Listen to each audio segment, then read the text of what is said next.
السلام علیکم ورحمۃ اللہ وبرکاتہ۔ آج کی اس نشست میں نماز کے بعد کے اذکار جو رسول اللہ صلی اللہ علیہ وآلہ وسلم نے بتلائے ہیں وہ اذکار آپ کے سامنے رکھنا چاہتا ہوں۔ نماز میں سلام پھیرنے کے بعد یعنی السلام علیکم ورحمۃ اللہ، السلام علیکم ورحمۃ اللہ، سلام پھیرنے کے بعد آپ کہیں گے اونچی آواز سے اللہ اکبر، بلند آواز سے کہیں گے۔ پھر آپ نے 3 مرتبہ کہنا استغفر اللہ، استغفر اللہ، استغفر اللہ۔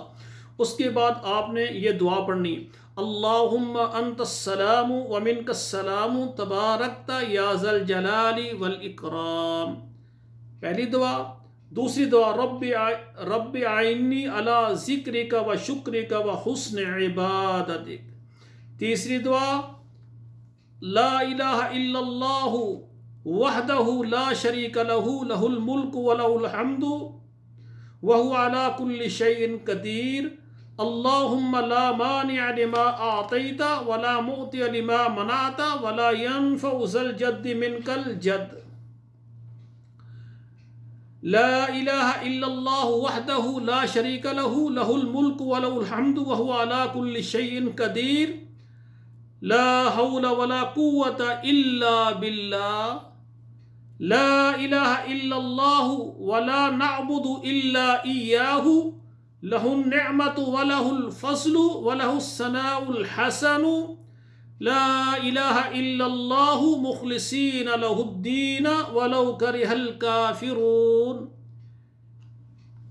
اس کے بعد جو ہے نا سبحان اللہ، الحمدللہ، اللہ اکبر، سبحان اللہ 33 مرتبہ، سبحان اللہ 33 مرتبہ، الحمدللہ 33 مرتبہ، اللہ اکبر 33 مرتبہ، اور آخر میں آپ نے کہنا ہے لا الہ الا اللہ وحدہ لا شریک لہ لہ الملک ولہ الحمد وہو علی کل شیء قدیر۔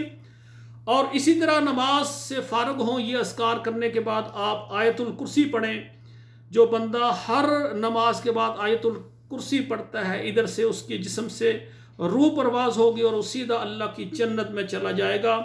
یہ آیت الکرسی اللہ لا الہ الا هو الحی القیوم لا تأخذہ سنۃ ولا نوم لہ ما فی السماوات وما فی الارض من ذا الذی یشفع عندہ الا بإذنہ یعلم ما بین ایدیہم وما خلفهم ولا يحيطون بشيء من علمه إلا بما شاء وسع كرسيه السماوات والأرض ولا يعوده حفظهما وهو العلي العظيم۔